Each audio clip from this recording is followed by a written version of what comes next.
We're here with a new friend of mine, Jose. So, Jose, yeah. So where'd life start for you, bud? Young age with family, with cousins, church. So how did you get into the position that you're in now? You live in a facility, right? For the people, for those with mental disorders, right? Yes, a rehab for mental illness. Okay, so how did you? What have you been diagnosed with? Paranoid schizophrenia. Okay. And bipolar. Okay. So schizoaffective. So was that at a young age you got diagnosed with that, or did you think something brought that on? Did you ever use drugs? Young age, I had a class of voices that were 19, 21. I had voices that made me impaired. It made my thinking unclear. My thoughts were a perception of imagining what I wanted to believe and not always learning what I wanted to believe. So I would try to instead of making habits of things, only habits, I tried to break habits by imagination, creativity, and logic. Diagnosed schizophrenia. It's been an ongoing battle. I've been sick several times in the hospital, over 50 times. I've changing meds, studying the effects of meds.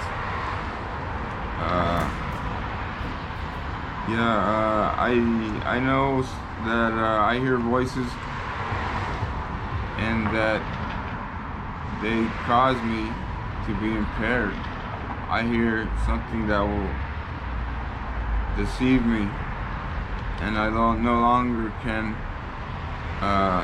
join in people's understanding of things, and so I have to become more like a mentally ill person and not like a working class. I'm currently on social supplemental insurance. I make $50 a week that I could spend. Other than that, I spend it on food, clothing, and shelter. I have a family. Where's your family at? I have family here in Chico. You do? Butte County. Do they come visit you? Last I saw was he was walking down the street. I saw him at the store. I was going in the same store, and they call him. I don't know if you want to air that, but that's okay. Yeah, he's my relative. I got another cousin here that's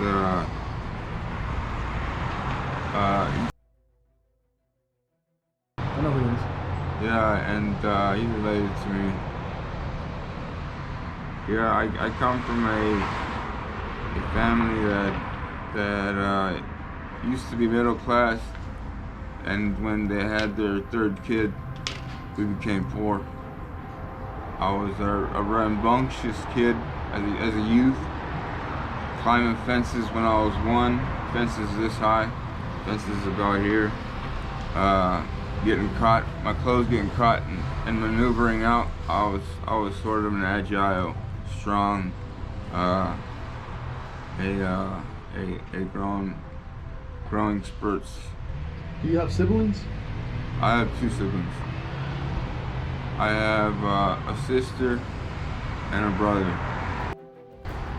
My sister's name is Mom,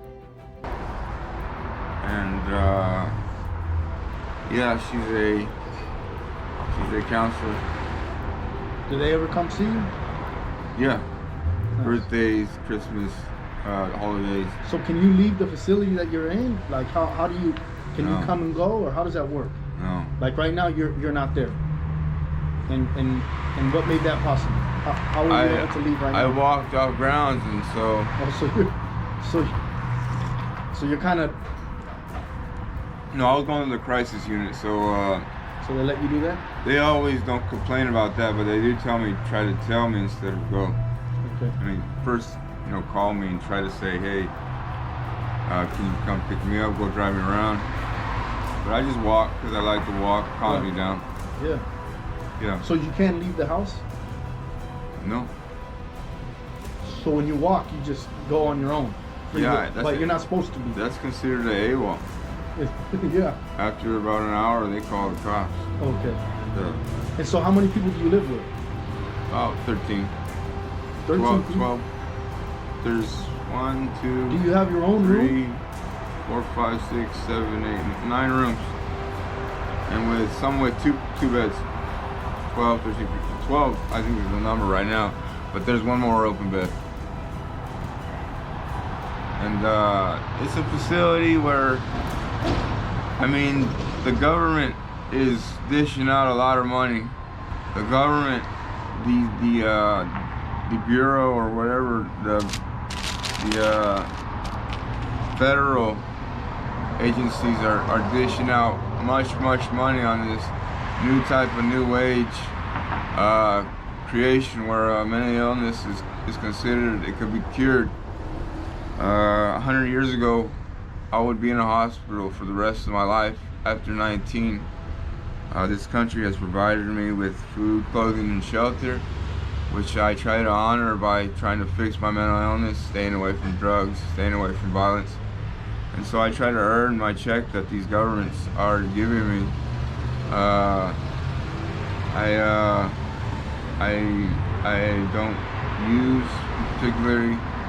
I try to stay away from drugs, alcohol, cigarettes, coffee, caffeine, chocolate.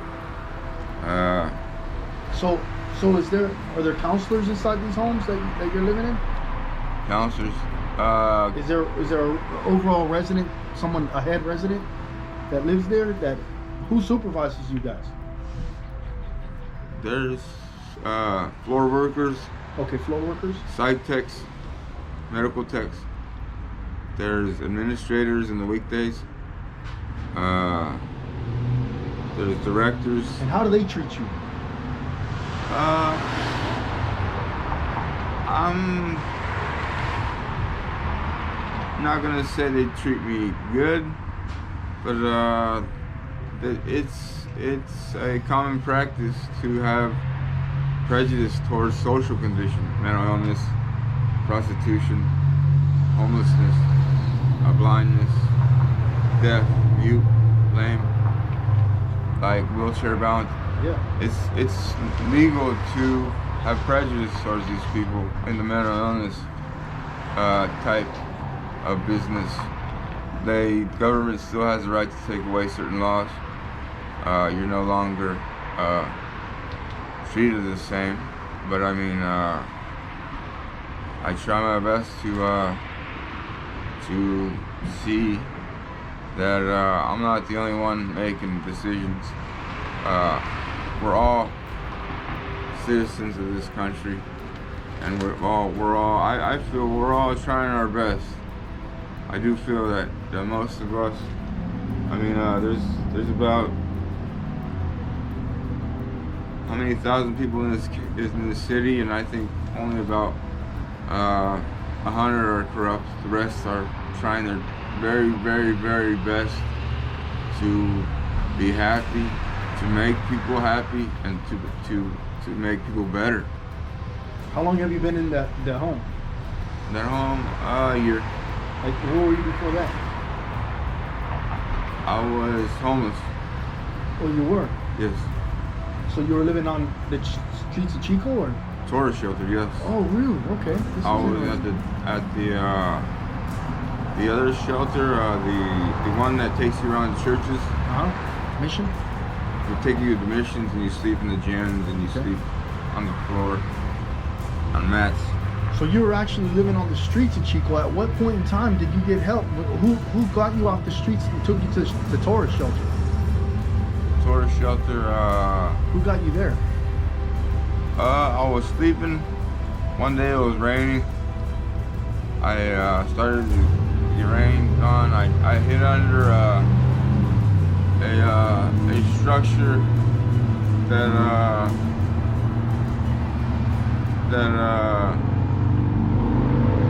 was just a structure, and it didn't do any good because I was cold. I started shaking. Did somebody find you? I started walking, and there's no cars out, so I don't know what was going on.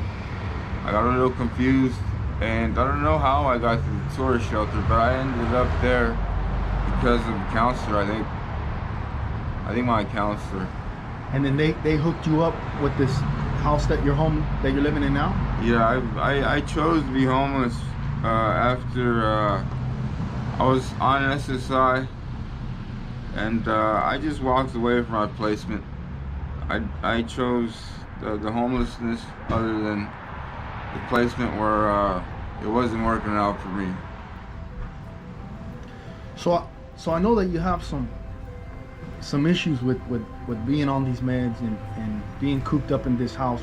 Yes, sir. What could be done for individuals like yourself to give you a little bit more freedom, to give you a little bit more a place in life, to make you feel more Value.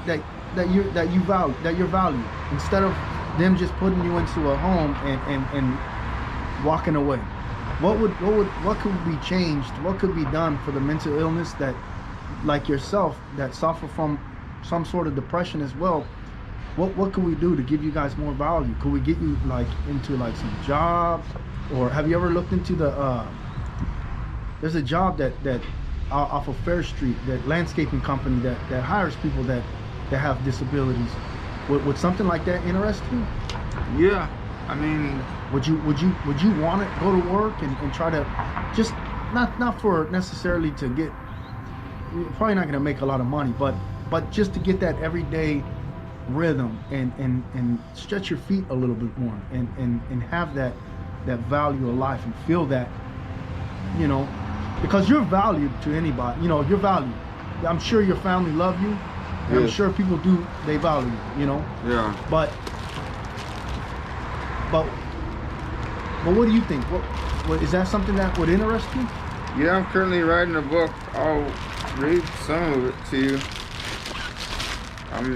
I'm working on navigation systems, board games that help you navigate.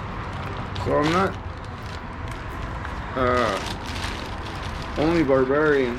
I have some Greek in me. I'm not only uneducated, but I have education in me. Absolutely. And I've studied, liberty. I've read the documentary history of the United States, which is a history book, and it's written by Robert D. Hefner. Here's a page of it. This is how I deal with my mental illness,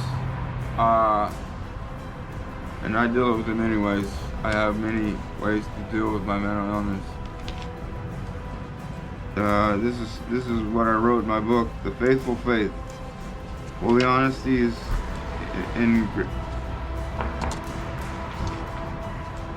Holy honesty, I'm grateful. Heavenly honor, I'm helpful. Humility is patience. Where there is patience, there's kindness. For kindness, I sow honesty. Honesty then becomes integrity. Integrity is now my loyalty. Loyalty is friendship. Friendship is honored through humility.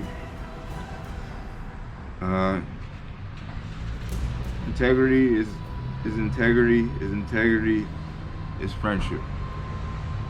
And I value this book. It's coming from various writings of various people, and I translate it, I interpret it to another language. I then translate it to that language, and so often I make words up like let's see, a word that I've made up. I can't remember right now, sir, but I mean, That's all right. You don't need to be. I think what would help me is if someone had hope that I would be better than only homelessness. Somebody had hope that I was a friend. I have post-traumatic trauma from I don't know what, but these voices, I can't seem to stand them. I can't seem to stand the voices. I don't know what happens to them. I don't know who they are, but they just remind me of a projection. I think, yeah, helping me with my prayer. How often do you hear the voices? Every day. Like right now? Yeah, right at that second where I thought to hear them, and then I heard them again. When I realize they're coming, I hear them. When I realize they're going, I hear them. When I'm happy, then I hear them attack. But I like studying. I like studying, sir, like religion and politics and military stuff. And you want me to tell you something? So here's another way I handle mental illness. When I want to have faith, make some decisions that will support you. Not like healthy stuff, not video games and beer. Art, dance, create an art project where you and your friends are laughing, smiling. Pick. Don't try to change everything at once. Just try to be supportive. Start small, stay positive. I'm thankful. I'm helpful. I botched it again, sir. I'm hearing voices. So, okay. That's all right, Jose. Can you ask me a question and we move on?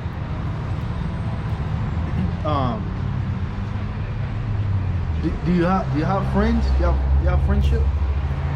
I know he comes. You know, but yes, do you have anything outside of that? I have 2 friends from church and 1 friend from my childhood. I have Joseph. He's my friend from young age, from about the age of 4 or 5. He was 1 year older than me. I got held back a year. I got held back twice in the first grade. Randy's my friend. Like I said, integrity. He's more of a king. King reigns with integrity. Yeah. So he's kind of the king of my life. He's the judge. He understands character traits. He understands the character. And yeah, he's been a founder of my understanding sometimes. And he's humble. What could I say? He's a humble person. Like I said, humility is patience, and friendship is humility. I am a little different. I just kind of am honest, kind, humble, and mentally ill. I have another friend, Carolyn, from church, who periodically I used to go to church with her every day. We pray the rosary every morning, like clockwork, for years, 2-3 years. I've been to St. John's where I prayed religiously every day.